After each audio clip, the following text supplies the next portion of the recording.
Olá, cara acadêmicos, vamos iniciar então o nosso curso de LaTeX e nesta aula vamos compreender um pouco mais sobre a estrutura da janela de edição e observe que neste modelo que vamos utilizar hoje, praticamente é o modelo do livro e neste modelo vamos utilizar aqui, você vai perceber que aqui na linha 1 temos aqui a classe documento book, que é a classe para desenvolvermos livros, escrevermos livros.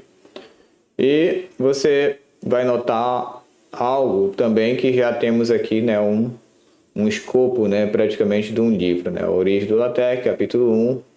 Então, observe que é possível criar um livro realmente bem desenvolvido, e com uma beleza incrível utilizando aqui o LaTeX.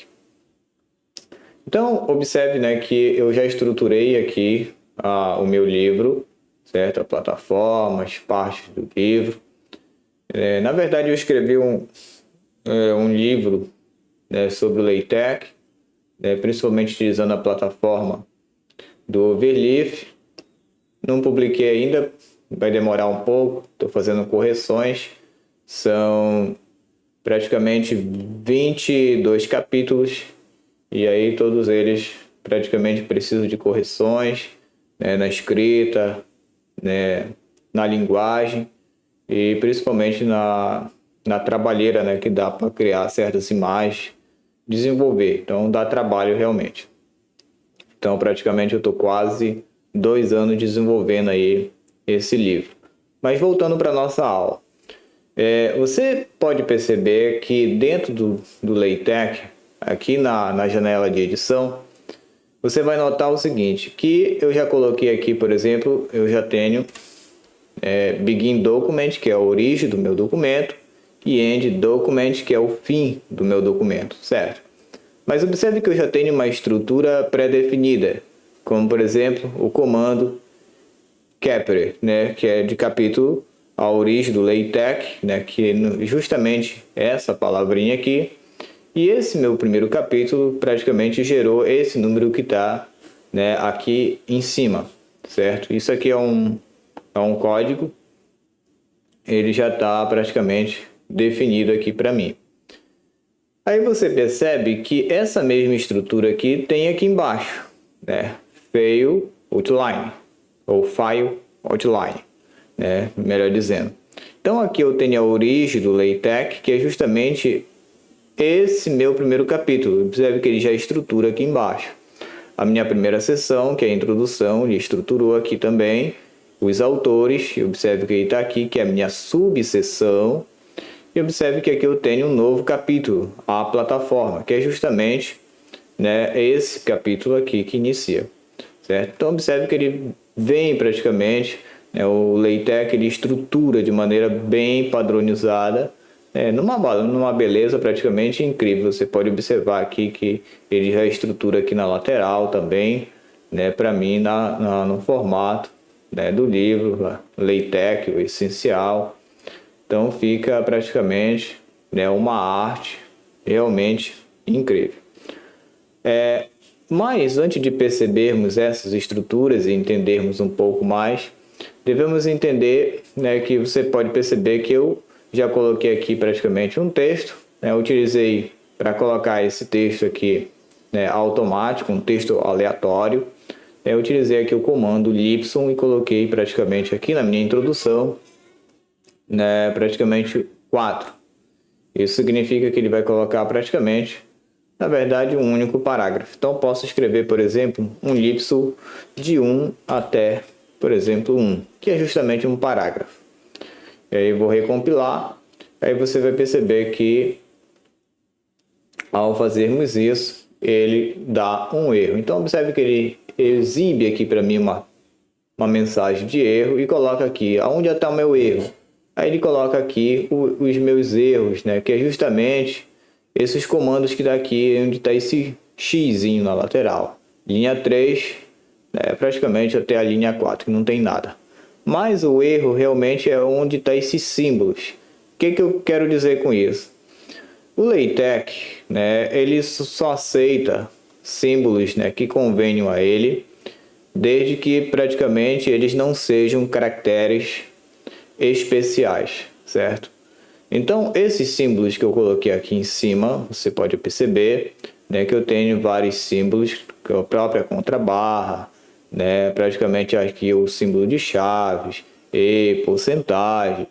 Esses símbolos eles não são inseridos dentro do LaTeX de maneira direta, ou seja, você digitando como eles estão aqui. Eles precisam então, para serem colocados dentro do LaTeX, né, de um outro, praticamente de uma maneira diferenciada, que é justamente isso que a gente vai ver. Então vou selecioná-los aqui, vou recortar e vou colocar dentro do meu próprio texto aqui na introdução. Você vai perceber isso aqui. E aí, se você perceber, já vai dar certo agora? Não. Não vai dar certo. Eu vou tirar aqui praticamente essa contrabarra e vamos trabalhar com ela por último. Quando você coloca, por exemplo, uma contrabarra no início de cada símbolo desse, observe então que agora você vai justamente conseguir colocá-los dentro do LaTeX. Então, esses símbolos, praticamente esses símbolos, eles requerem a necessidade de colocar uma contrabarra, né? Você pode encontrar a contrabarra no seu teclado próximo à tecla Shift, próximo ali o Ctrl, o Caps Lock, e você pode colocar antes, né? Ou seja, à esquerda de cada símbolo que você vai inserir, que são os símbolos especiais, caracteres especiais, é necessário você fazer isso. Então, quando agora eu vou recompilar meu documento, e você vai perceber então que esses símbolos aqui estão, todos eles. Então você pode notar, né, que agora eu tenho os meus símbolos. Observe que eles ficaram juntos. O LaTeX ele tem também essa propriedade.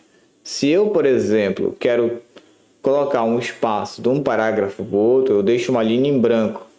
Quando eu faço isso, essa linha em branco, o LaTeX ele entende que você quer separar. Se você deixar junto, ele entende que faz parte do mesmo texto, daquele único parágrafo. Então também temos que entender isso aqui, que para colocarmos a diferença de uma linha para outra, de um parágrafo para o outro, precisamos deixar uma linha em branco. É uma maneira de trabalharmos, né, com essa separação, né, de um parágrafo para o outro, de uma linha para outra. Então, quando eu recompilar agora, você vai perceber então que ele vai fazer essa separação. Então, observe que é uma maneira, né, de trabalharmos aqui com LaTeX, né, na separação de linhas. Isso aqui é bem simples, né, e você pode perceber que você vai encontrar esse tipo de dificuldade aqui com esses caracteres especiais, certo? É entendível, né, que você compreenda isso aqui, né, porque ele gerará, se você não colocar essa contrabarra, ele vai gerar um erro, né, para você no seu documento, e isso aí com o tempo pode até gerar dores de cabeça no desenvolvimento do seu documento. Então observe, né, que aqui a colocação desses símbolos é bem tranquilo, é bem simples realmente. Um ponto bem interessante que você pode notar que ele já estrutura aqui, por exemplo, a minha introdução, que é essa minha seção. Olha o comando, contrabarra, section, e dentro das chaves vem então minha primeira seção, né, que é a introdução. Aí veio em símbolos, eu utilizei aqui o comando lipsum para desenvolver esse parágrafo que está aqui, certo? Esse comando, e para isso eu precisei, você pode notar, né, que eu precisei principalmente utilizar aqui um pacote, né, para utilizar esse comando lipsum, que é chamado, aí é que vem as ferramentas, né, que falamos na aula anterior, que você vai perceber que vamos precisar de um pacote, certo? De texto aleatório para desenvolvermos esse parágrafo. Observe que eu não digitei isso aqui. Isso aqui, o próprio LaTeX criou esse parágrafo aqui com texto aleatório, né? Como é um pacote em inglês, ele desenvolve um texto aleatório em inglês para mim, de maneira automática, certo? Então eu coloquei aqui só a quantidade que eu desejo que ele crie, só para questão de exemplo. E observe que eu também tenho um comando subseção, subsection, os autores, que é justamente esse aqui. Então observe o desenvolvimento que ele faz, aqui ele já estrutura aqui em cima, né, o meu livro, né, como fosse, né, praticamente a página 2, né, ou a minha seção, né, onde eu estou, e ele vai então desenvolvendo aqui. Observe que eu coloquei 10 parágrafos, olha um elipso aqui novamente, parágrafos de 1 a 10, então ele desenvolve realmente 10 parágrafos para mim, certo? E parou aqui, e então ele introduz aqui o meu segundo, né? O meu segundo capítulo, que é a plataforma, que é justamente esse. Então observe a estrutura, como é trabalhado dentro do LaTeX. Mas primeiramente, né, o que eu trouxe para vocês é justamente isso: como colocar símbolos especiais dentro do LaTeX, certo? Então ficamos por aqui e até a próxima aula, e vamos que vamos com o nosso curso. Bye bye!